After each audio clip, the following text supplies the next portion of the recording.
destroys, and says to him, Avdacha ishimit, my husband, your servant, essentially, meaning one of your students, has died. Ve'ataya data ki avdecha haya yirei et Hashem,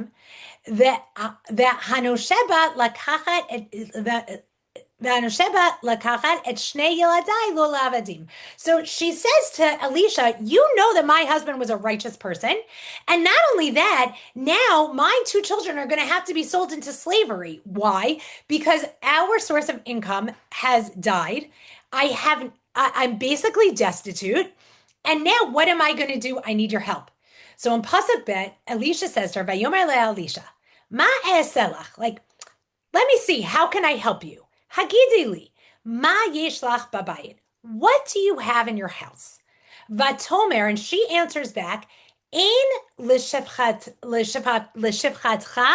kol babayit ki im asur shemen. She says to him, I have nothing in my home except for this flask of oil.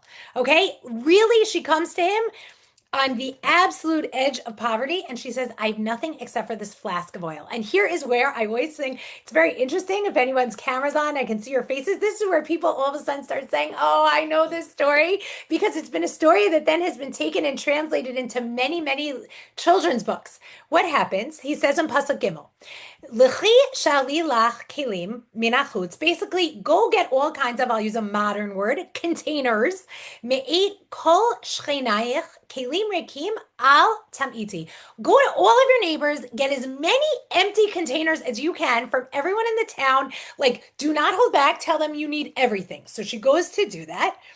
And then in Pasuk Dalet, he says, Uvat v'sagarta delet ba'adich uva'ad banayich vayatzakt al kol hakelim ha'ela v'hamale tasi'i. And basically what ends up happening now is a miracle that we all know. If you've ever read the magic cooking pot, or we have one that's about like the magic cholent pot, there's all these different variations, but essentially what happens now is a miraculous experience that Eliyahu says to her, all of these different vessels are going to become filled with oil. And in fact, that's what happens. And I'm skipping to Pasuk Vav, Vayhi kimlu takelim, when they were all full, Vatomer el bana, Hagisha elai ud keli, go get me some more containers, Vayomer eleha ein od keli. He says to her, there are no more. Like, I've cleaned out the whole village. There's nothing left for anyone. And then what happens? That's when they stop filling up with oil. So, and then, of course, what does that mean? That now this woman has a source of income because she has all of this oil. And in fact, in Pasuk Zion, that is she goes and tells Elisha what happens. And now he says to her, L'chi mechriet hashemen, v'shalmi et nishyech v'ad uvanayach tichli benotar. You are going to go, you'll use this oil, it will become your parnasa, it will become your livelihood, you'll be able to pay back your debts. And not only that, but you and your children will live in abundance. What a beautiful story. Now, what does that have to do with Leil HaSeder? We'll see in a second. In one of my favorite Haggadahs to use is the Haggadah with the commentary of Rav Rimon. Comes in Hebrew and English, and it is so one idea is more beautiful than the next. So I'm going to share quite a few pieces from this Haggadah with you today. And Rav Rimon, to get us started, shares a very foundational idea. He says like this. I'm starting at the beginning, and then we'll skip a little to the underlines. HaZohar Masbir. שהנביא היה חייב מעט שמן. כיוון שנס לא יכול לאכול על ריק, ללא דבר מה לאכול עליו. The first thing that he says is almost like a foundational idea about miracles, which is only Hashem can make something from nothing. So Elisha needed her to have something from which the miracle could spring, forth from. And so he essentially said to her, you must have something. So that's a foundational idea. Only God makes something from nothing. She had a little bit of the oil, and now he was able to make a miracle out of that. But what's the deeper level behind that? And now we're going to skip to the underlines. Kadesh HaKadosh Baruch Hu Yashra Bracha B'Maaseh Yadav Chayav Adam Lahakir Excuse me, I'm sorry for that typo. Chayav adam lahakir b'dvarim hatovim sheyesh lo. When a person needs to always recognize the good in what he has. Sheyelo asuch shemen katan kachol sheyeh shehu yodea lahakir alav todah. That if all I have in my life is one flask of oil, that instead of saying, even though if a person, God forbid, is in that state, they really are saying, whoa, I'm in trouble. I am destitute. But the person who is able to say, I might be destitute, but I have one flask of oil at least, that person has the right frame of mind. Because without that, if he doesn't have that, EF I'll move the cursor, this is where I am, EF letelo tov nosaf. Because if you can't even, and I can't even recognize the good in what we have, Hashem can't give us any other good, or he won't give us any other good. Because then I'm not going to be grateful for the good that I have, even if I get more and more and more and more and more. And continues Rav Rimon, Anu chayim be'olam shel osher v'shefa rav, Baruch Hashem, li'itim gam ochel mechubad וראוי לא תמיד מספק אותנו. גם אוכל מכובד וראוי לא תמיד מספק איתנו. That he says, we live in a time of plenty. Or if anyone on this Zoom has, let's say, anything like Instagram, this is a great example of something like that. If I go on Instagram today, what I see is the material blessings that the Jewish people have.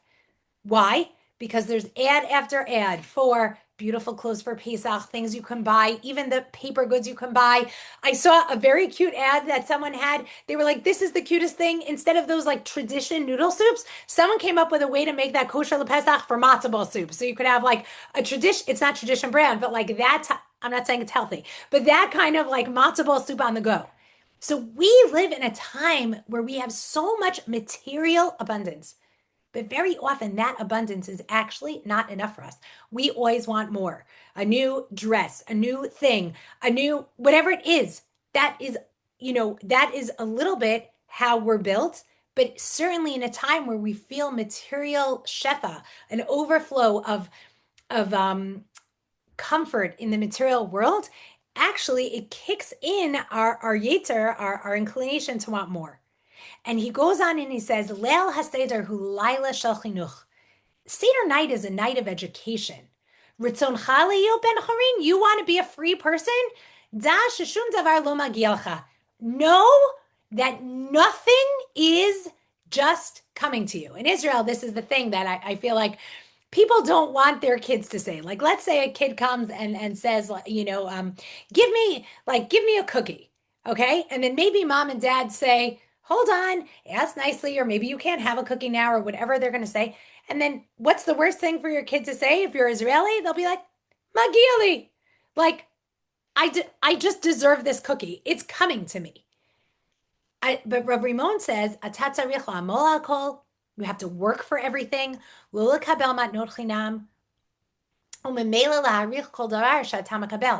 nothing is coming to us. We have to work for everything in this world. And certainly if Hashem gives us a gift, not to take it for granted and to have gratitude for that gift. A person who can't have hakar tov, who can't have appreciation, gratitude for the small things, he doesn't really merit to get anything. And certainly not great things. And that is the lesson of this woman and her flask of oil. That what Elisha is trying to teach us there is, it's not just all I have is a flask of oil. It's Hashem has given me a flask of oil. And Elisha looks at that and he says, well, then there's potential for miracles. There's potential for more and more plenty. I'll tell you one of my favorite, I must have heard this story about 10 years ago, and I'll share it with you. And it's a kind of story that I really wouldn't believe it to be true, except for the fact that the rabbi who told me the story is a very good friend of our family, and it happened to him, and he told us with his, I heard it from his own mouth. In Israel, I'm sure in America too, but in Israel, there are certain people who become almost like they come around every week collecting tzedakah, and they become your regulars. In my community, I have several people like that who come to my door every week. So much so that if they don't come to my door, I start sometimes to get worried about them. Why didn't they come? What's going on in their lives and with their families? So to this Rav, there was a man who was like one of his regular tzedakah collectors. And they would sit, they would talk. And one day the man said he was having a particularly hard time.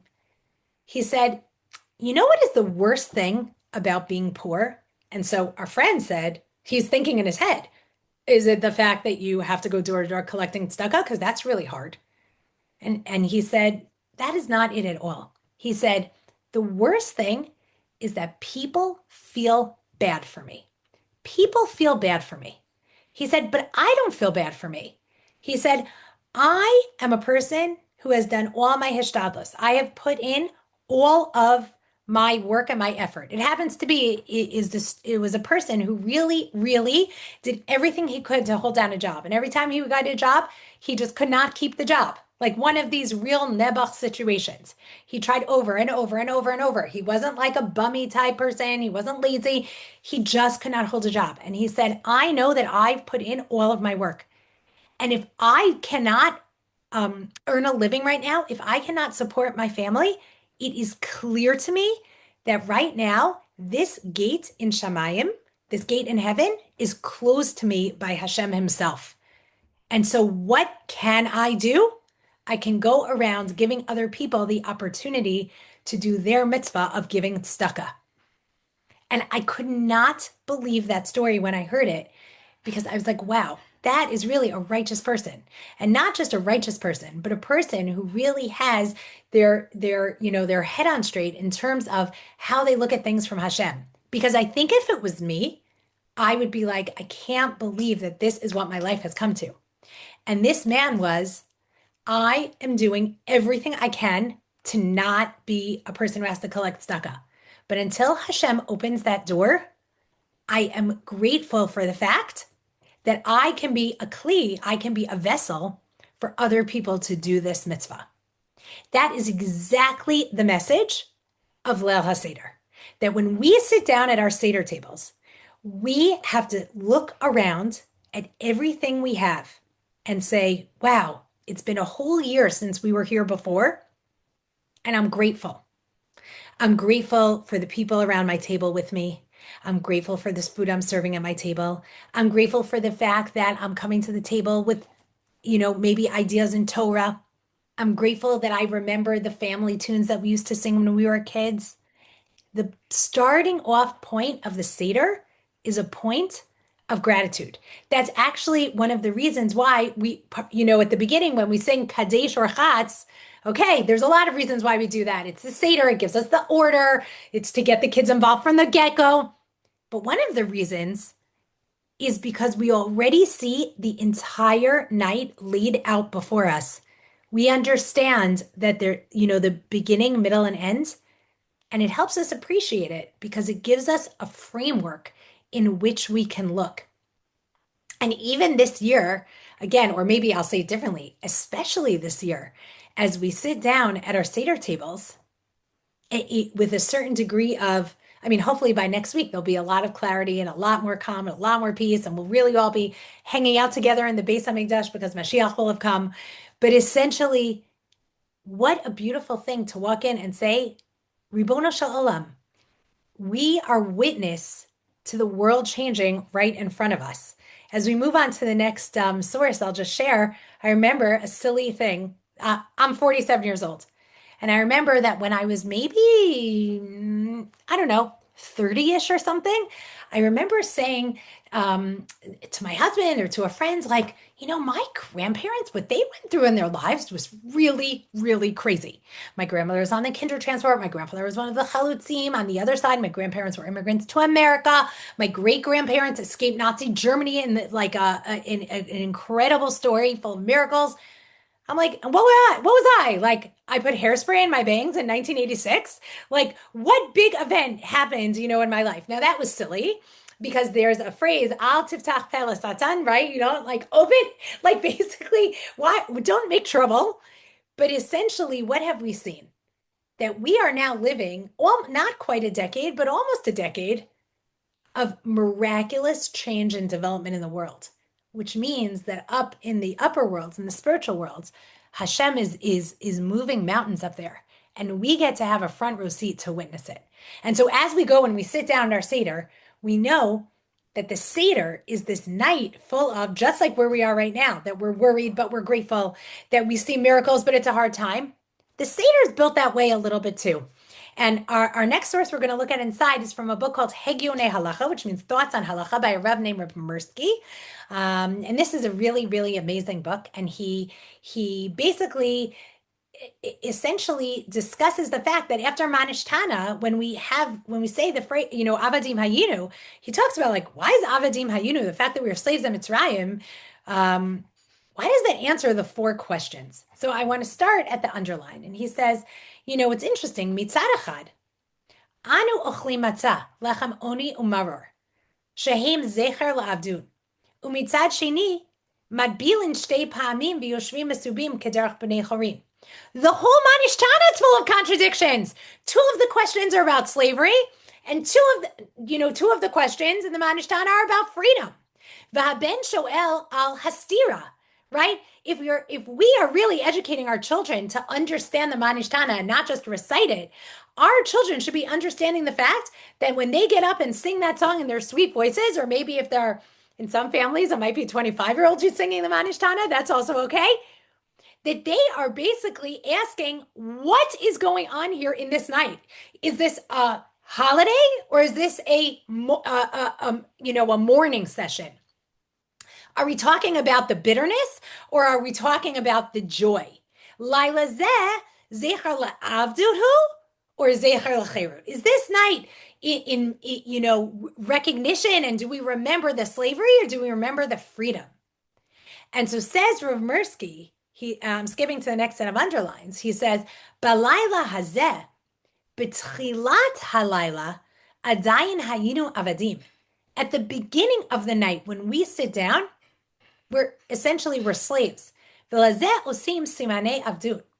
Uvesof halayla, but at the end of the night, na'asenu b'nei chorin, we are free.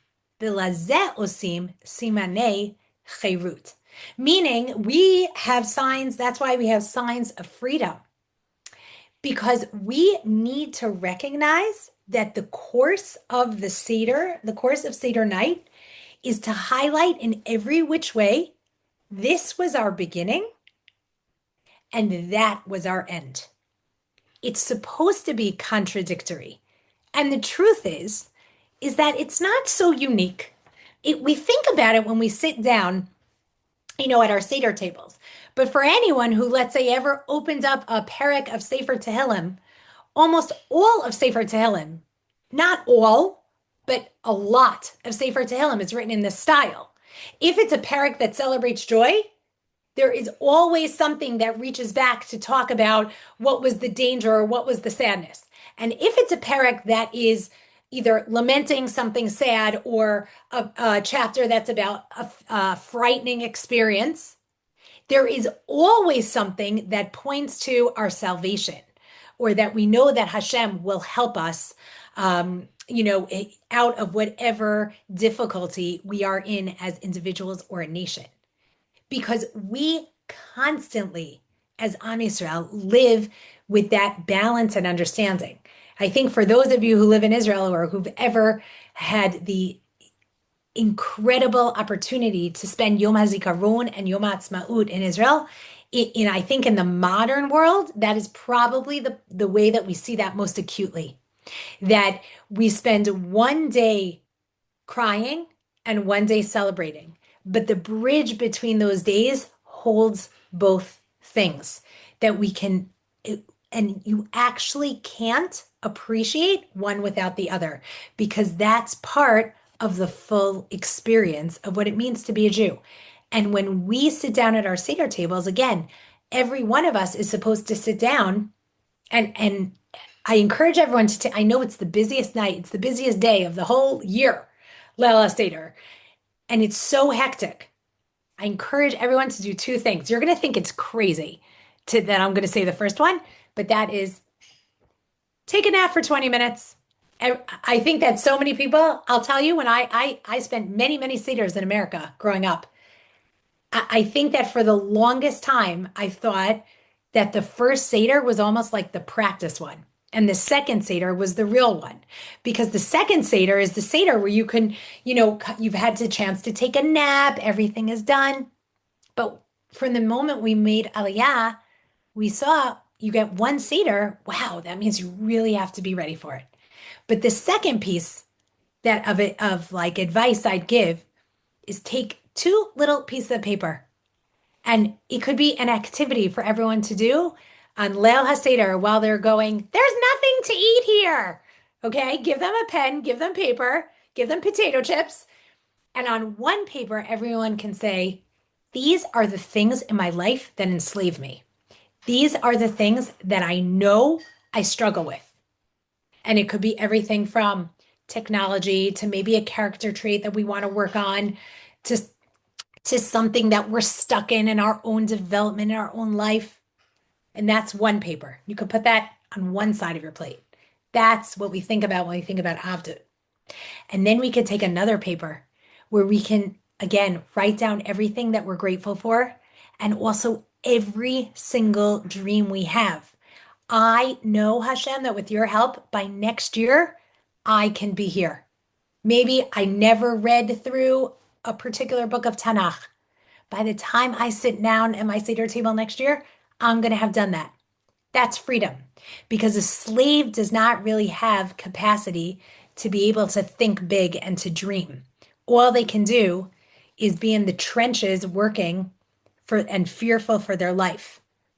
But a free person has the ability to grow and develop and dream forward. And that's really something that we can bring into the Starim ourselves, or the Seder, depending on where you live, ourselves. And I wanted to show you one way that we do that in a very, very famous part of the Haggadah, and that is the part of the four sons.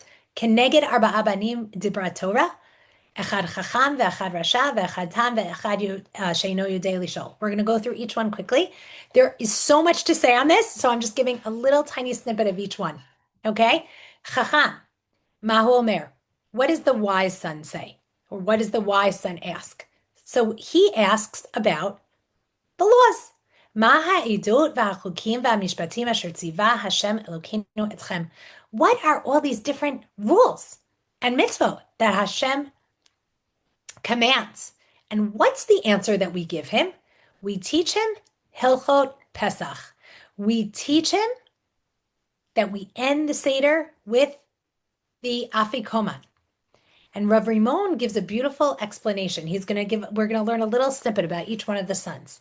He says, Matara Yetziat Mitzrayim, hi lahagia la'eretz Yisrael ukayim et hamitzvot.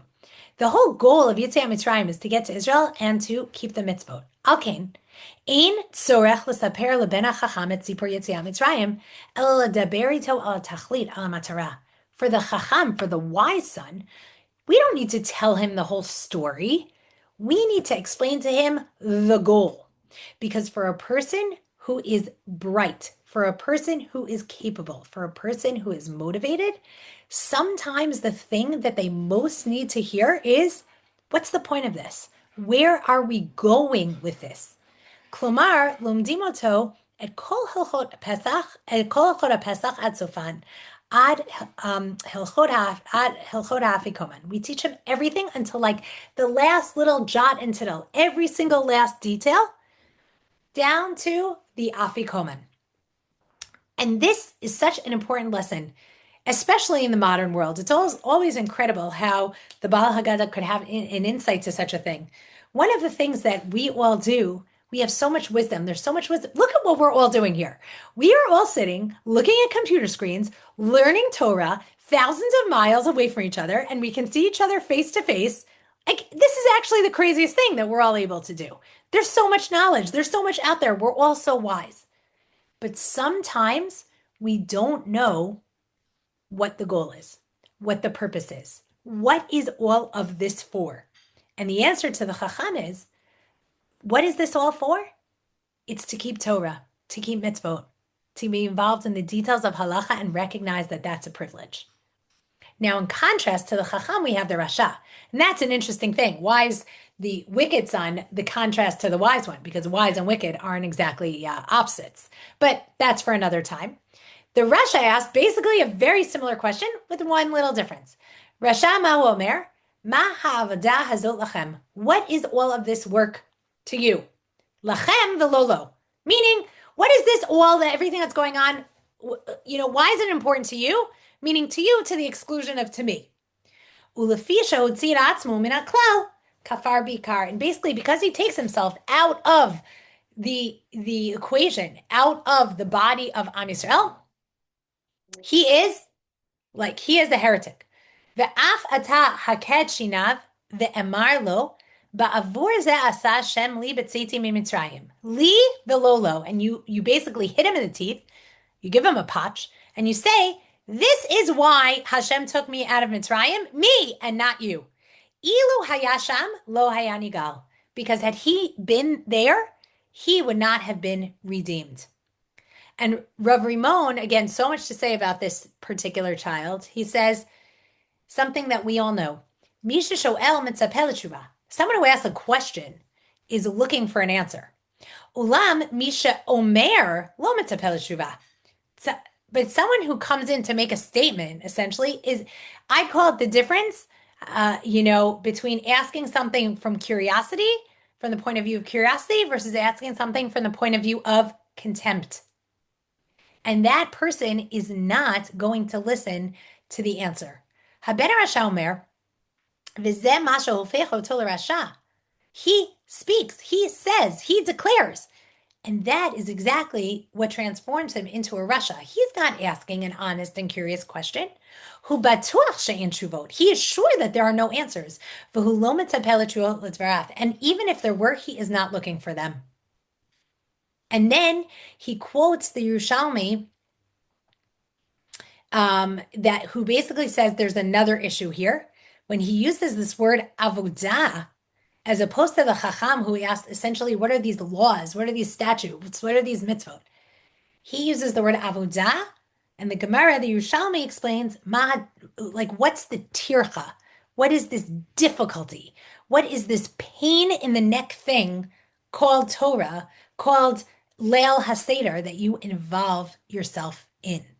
And so therefore, because he is coming at it from this place, he is now designated as a Rasha with this idea that he would not have been redeemed along with Am Yisrael. We're gonna put all these together at the end. I just want to go through them. I'm being mindful of the time. Okay, next, Tam, the simple son. That's how it's usually translated. Mahu Omer, Mazot. He just says, what is this? And you say to him, B'chozek yad hotzianu Hashem mitzrayim mibeir avadim. And you say to him, Hashem took us out with a yad chazakah, with a strong hand from slavery from Egypt. And Rav Rimon says, She'elat Tam, hapshuta v'atzmima mazot. The Tam asks a simple question. What is this? Ne'enit b'hagzarat yehudo v'tafkido shel hadam be'olam. This we answer with the destiny and with the purpose, the job, the role of a person in the world. Havanat tafkido shel ha'adam einena doreshet chokhma gedola ela dafka emunat tzmima b'tov u'v'kodesh hamatzui b'chol davar. When I need to think about what my job is in the world, so that doesn't necessarily require of me any great wisdom. What it needs for me is this, what we call emunah tzmima, like a simple faith that a person is supposed to have. Faith in the goodness that Hashem gives me, and faith in the kedusha, in the spiritual element, in the holiness that is found in everything. I'll tell you, it's funny, I'll share with you, we were just talking about this on Shabbos at my table with my children. The idea, we were talking about a particular thing, I don't even remember exactly what, I know, we were talking about the difference between good and evil in the world, and how evil people very often don't think that what they are doing is evil. Meaning Paro thought he was a hero. Hitler thought that he was a hero. And so if they thought that they were good, and so I say I'm bad, maybe if I think I'm doing something good, maybe that's also really bad. So thank God smart kids. And they ask these great questions, right? Ima, Abba, how do you know? Maybe you're just like Hitler. Like maybe the same way that Hitler thought that he was doing. But we say, no, no, that's bad. How do you know? And finally, what I said to my kids is, I said, guys, I hear what you're saying. And if we were sitting in a philosophy classroom and we could fill the blackboard with all of these sort of philosophical equations, and yes, and maybe, and how do you figure it out? And is there objective truth? And is there objective goodness? And that's great fun to discuss in a philosophy classroom. But as your mom, I know that when you walk out the door, if you walked into the grocery store, if I said to you, taking something without paying for it, good or bad, you would say bad. And you don't need a philosophy degree to know that that's bad. You see someone in that same store and they drop all their packages and you go to help them, good or bad. I said, I know you would all say good, and you don't need a philosophy degree to do it. So it's one thing to sit around the table and play teenagers driving their parents crazy, but in real life, we like that's the Rasha and the Chacham. But what Rav Rimon says is that the uniqueness of the Tam is that the Tam looks around the world and he just says, what is this? Is this good? Is this bad? What's it supposed to be? And there's a simplicity to that that is so beautiful that is almost lost to us in our very, very sophisticated world. And I'm just going to read the underlines. He says, Ha'adam nidrash lemabat tam uma'amin al hamitziut. Al menat sheyuchal lehotzi el hapoel et tafkido lekadesh el hamitziut kula. That when you have sort of the point of view of the tam, what you can do is you can look and understand the reality and what you're supposed to do within that reality. It might not always be perfect. It might not always be, again, the exact, specific mathematical equation, but you can understand what brings good to the world and what, God forbid, brings evil to the world. And last but not least, we have the She'ino Yodei Lishol, the one who doesn't even know to ask. V'she'ino Yodei Lishol, at petachlo. So what's our job? We prompt him. We open up the conversation with him. Shene'emar, v'higadeta levincha beyomahu lemor, ba'avur ze asa Hashem li b'tzeiti mi'mitzrayim. And again, we've seen those words before within the four sons, that this is what Hashem did for me when he took me out of Mitzrayim. But one of the differences here is that when we have a child who can't ask, we start the conversation. And says Rav Rimon, Haben she'ino yodei lish'ol, einin rasha. He's not wicked. Ulam le'itim hakoshi achinuchi gadol yoter im ben kazeh. But sometimes educationally, this child is harder to manage. Haben rasha mi'achis, omer, magiv. The rasha, he's involved. There might be a certain amount of animosity in there, but at least he's fighting. He's reacting. Haben she'ino yodei lish'ol, eineno mitanyin klal. The child who doesn't ask, and again, this is how Rav Rimon's translating this, and there are definitely different opinions of exactly how to translate it. But where Rav Rimon says, this child, he's simply not interested. Like he's not even interested to get into the argument. He simply doesn't care. Rabbi migdolei hachozrim b'tshuva hayu dafka elu shehitrisu v'lachamu keneged hadat. Some of the biggest people who are Baalei Tshuva, who have returned to Judaism, have been the biggest fighters against it, the biggest questioners. Hityachasut shlilit gam hi hityachasut. Because even a negative association and a negative relationship, that's still a relationship. And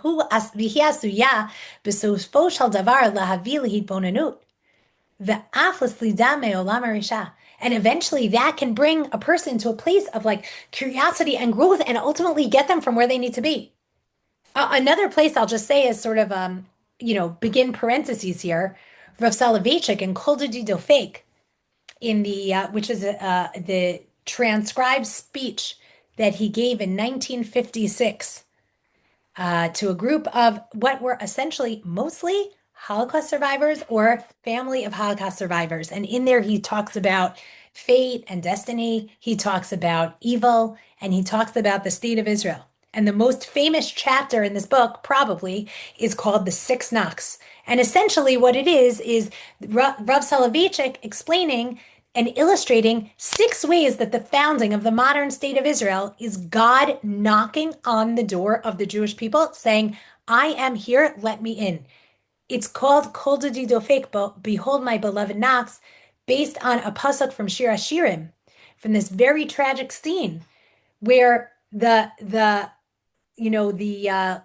lover is knocking on the door of the tent of the beloved, and she basically takes her time and, I have to do this and I have to do this and I have to get up and I already washed my feet.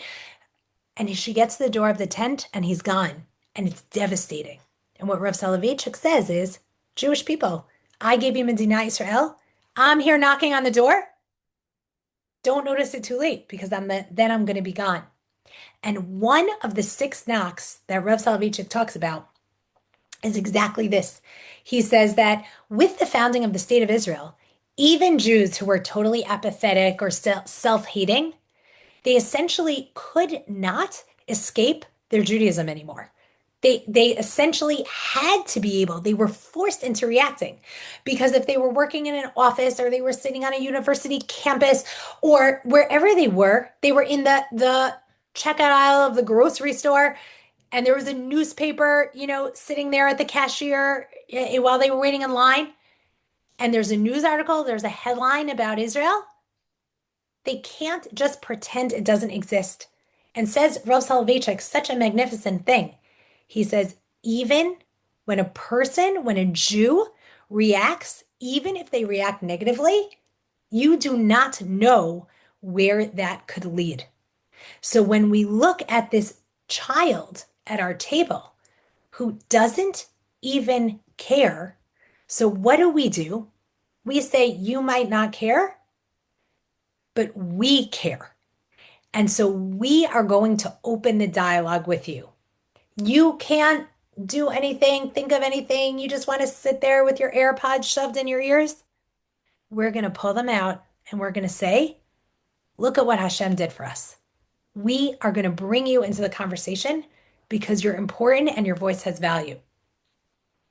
And essentially what Rav Rimon says is that I'll just read the last line in his words because it's so beautiful.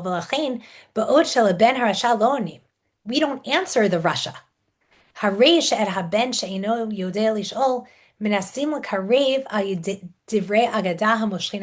do we do with that son? We try to bring him closer, not necessarily with the intellectual pursuits. Oh, you know what? I can stop the share. That way we can see each other a little better.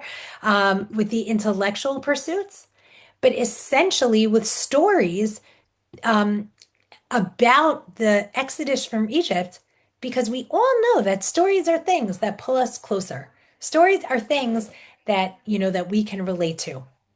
And what's so incredible, there are two levels of why this particular passage in the Haggadah is so crucial and so important.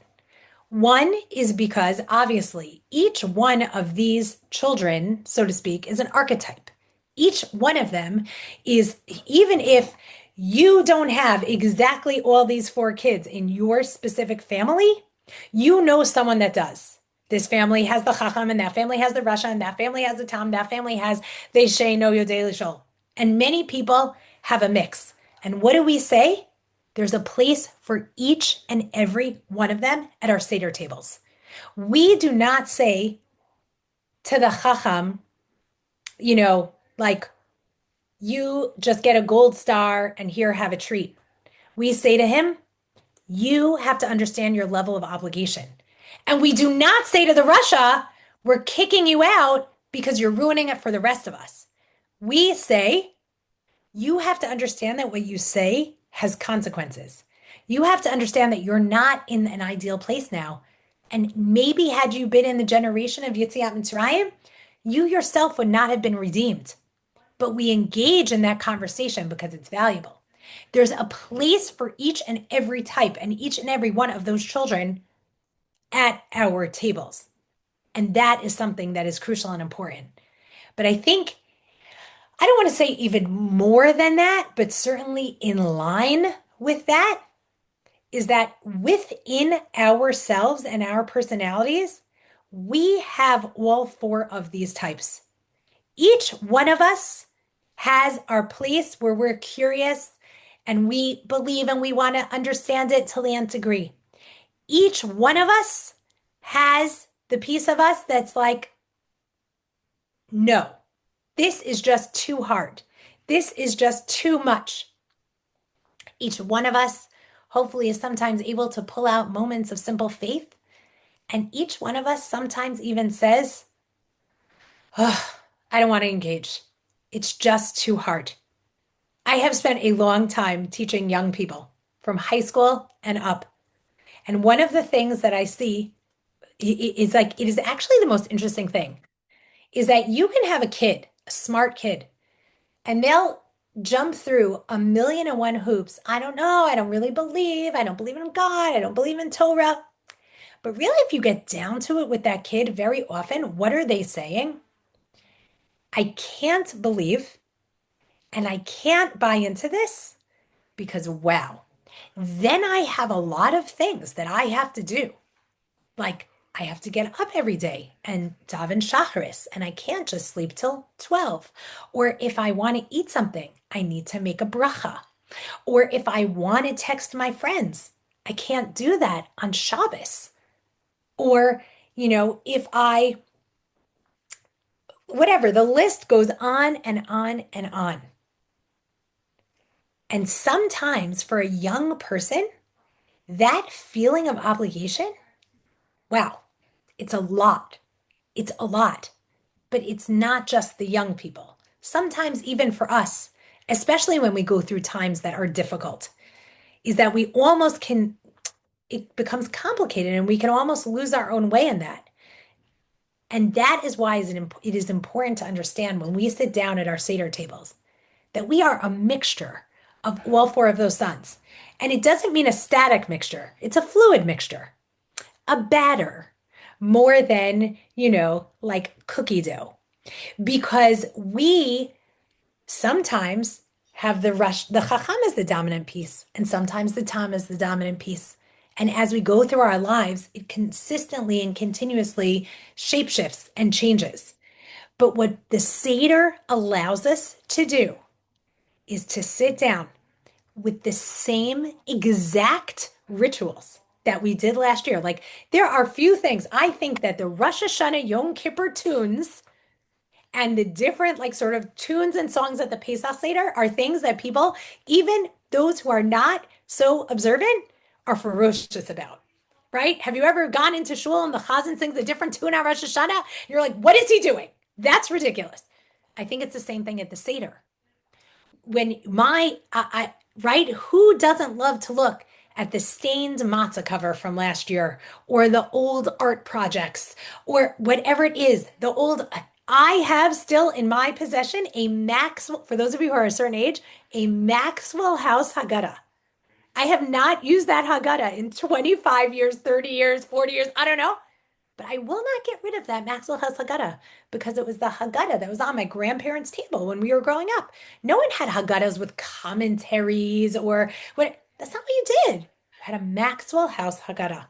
And that I will not get rid of it because it's important. So wherever we are in our lives, what Leil HaSeder enables us to do is to come at that place and to give us time to reflect. And all of these inconsistencies, so to speak, of the night, all of that balance of some things are about the slavery and some things are about the freedom, are our opportunity in a way that we really don't get to do for the much of the year. It is our opportunity to lay that all bare on the table. And that doesn't mean that you have to tell, your second cousin twice removed your deepest, darkest secrets as you're munching on the matzah. But what it means is that it's time to think about it. This is also why Pesach, right, happens in Nisan, which is the Chodesh HaGeulah, the month of the redemption. The juxtaposition between Purim and Pesach is deliberate and clear. In Purim, we get to wade a little bit into the waters of redemption, where the Jews were saved in a way where we know it was God, but there is a hiddenness to God. And all of a sudden, you get to Pesach. You get to the stories of Yitziat Mitzrayim, of the Exodus from Egypt. You see those words, Pakod Pakadati. I remember Bnei Israel, and the neon lights start flashing in our national experience. This is the month where we were redeemed, and this is the month in which the Geula is going to come. And when we can sit down, and it's not just national geula, a national redemption is made up of millions and millions and millions of moments of personal redemption, where each one of us can look inside and say, last year I was a slave to this, and this year I am free. And with that freedom, I'm going to choose the things that I'm going to work on going forward. And I saw a beautiful idea. I'll just close with this idea from Rav Nevinsal in his Haggadah, actually. He talks about the idea of the Jewish people needing to understand their importance. Meaning, why do we sit around? If you think about sort of the way other holidays are structured, we really celebrate like Hashem did this miracle. But the Seder is that, but on steroids, in the sense that we talk about, again, not just that we were saved, but where we're supposed to be going, what's expected of us, and that we are b'nei chorin, we are free. We are like princes and princesses, kings and queens. We don't even pour, the custom is in many homes, you don't even pour your own wine. Someone else pours your wine for you because you're like the queen sitting at the table. And so you get someone else to pour your wine for you. But says Rav Nevinsal, in order to really have that redemptive process come to light, we as a nation and as individuals have to believe that we deserve it. We have to believe that we are chosen, not chosen because we win a prize or not chosen because we're the best, but chosen because Hashem says, you are who I'm looking for to bring the world to where it's supposed to be. And with that comes, again, a lot of obligation. But sometimes we do not remember or recognize our own potential in that. And so instead of moving towards greatness, we say, I don't think I can do it. But one of the things that we need to remember on Pesach, and what better, again, when you think of great Jewish heroes and you think of Moshe Rabbeinu, who better as a person who started off by saying, I really can't do this. And then we know the end of the story that there was no leader in the Jewish people, in the history of the Jewish people, and in the history of the world like Moshe Rabbeinu. Because what he understood over the course of his leadership is that Hashem blessed him with, so to speak, his own little flask of oil. And from that, he could do tremendous and amazing and miraculous things. And so I'll just give us all a bracha, all of us, wherever we are in the world, wherever we are in our lives, whatever things we're struggling with, whatever things are difficult, whatever things are glorious and amazing and wonderful and fantastic, that we can sit down at the Seder and make an honest accounting of each and every one of those things, that we can appreciate them as things that Hashem has given us, and that we can use them as a springboard towards growth and development and greatness. And I am excited to see each of you in the courtyard of the Beit HaMikdash next week, where we can all sit with our families and enjoy our Korban Pesach as we usher in the Geulah. Wishing all of you a Chag Kasher V'Sameach. And if anyone has a question, I'm happy to stay on, of course, and answer. Thank you so much for this phenomenal shir. And Amin to your bracha. Does anyone have questions? You can write in the chat box and I will read the question to Rabbanit Hochhauser. Someone said, thanks, Karen, amazing. I see it, thanks. Yeah, you see it? Okay. And that someone is Julie Weissman from Nishmat, very appreciated staff member. and my wonderful boss. Um, Anyone Okay. else? No, that's okay. Can you Anyway, just stay on a few more minutes, Karen, just in case some questions come in sure. like a No problem. little No later? problem. Yeah.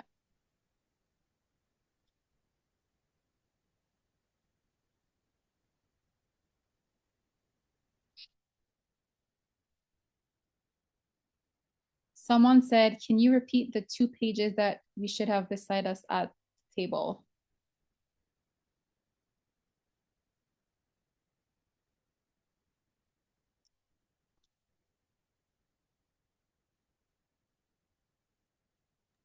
Thank you. Sorry, I accidentally. It's like the Zoom reflex. I hit mute the minute I was done talking. Um, on the one side, we can have a paper that has the things that we feel enslave us, meaning everything that we're struggling with. And that can mean, I think, something different to different people, meaning I'll share one. I, for sure, on that paper, always write how I use my technology. For me, I always think about that. Am I using my technology in a way that is productive? Am I letting my technology get in the way of spending time with my children? I always think about this, like, how am I utilizing and using technology, right? I have a lot of things that have to do with time. These are my things I'm just sharing to give ideas, right? Same thing with my time in my day. Am I using my time, well? Am I taking care of myself? Am I exercising the way I should?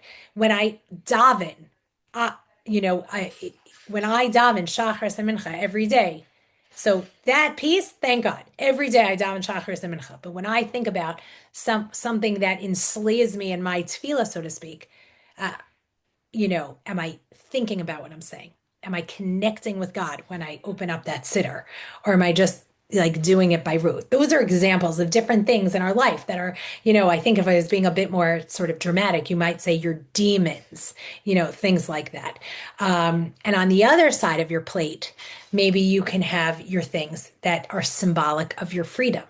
Meaning, again, that's everything in our life that Hashem gives us that's a blessing, that's good, that's positive, that's our accomplishments. Again, what am I better at this year than I was last year? Am I, I'll share one. I don't know who's on the Zoom exactly, but I'll share one because that like I remember one year I really try to be a nice person, but something I'm not amazing at is when everyone in my house is like fetching, having like, forget feeling empathy, but like showing empathy. And I remember spending months just working on saying, "Oy, that's so hard." But like in a voice that actually sounded, "Gosh, that is so hard. How can I make that easier?" Just empathy, not problem, just empathy. When this one's complaining about that, one's complaining about that. So then on the side, on if I that's something I've worked on, wow, I have freed myself in that. I am better at that than I am before. So it's not just the things that Hashem gives us. I think it's also the things that we have been able to free ourselves from. So those are the two sides. Oh, I'm seeing a lot of things in the chat. Hold on. Um,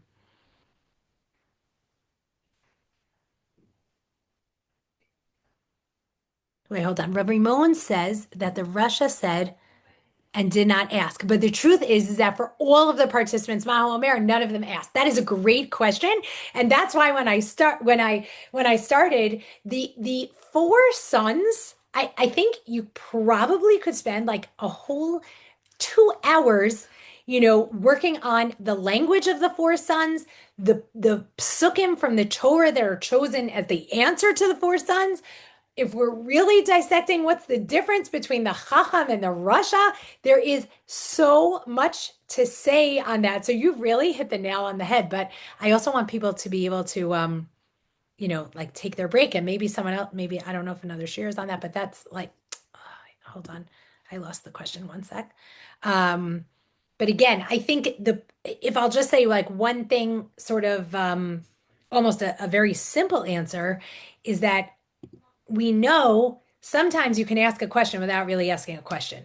Meaning sometimes a person can come in and just say, ugh, there's nothing to eat in this house for dinner.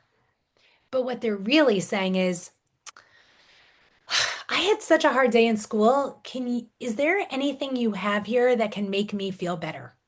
And so the language and the statements by the four sons, even though they're not all, questions. And again, maybe if I'm understanding you correctly, Mahu Omer, like what does he say?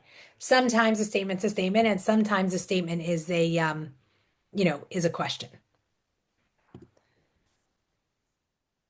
Okay. I'm happy to stay on, but I also feel like people like, if anyone wants me to stay on, I can stay on. I just also don't want people to feel like they can't take a break. So we're having a 10-minute break until the next speaker, but if you could just stay on for the next 10 minutes in Sure. case people have other questions. And yeah, thank you so much. The simcha, of course.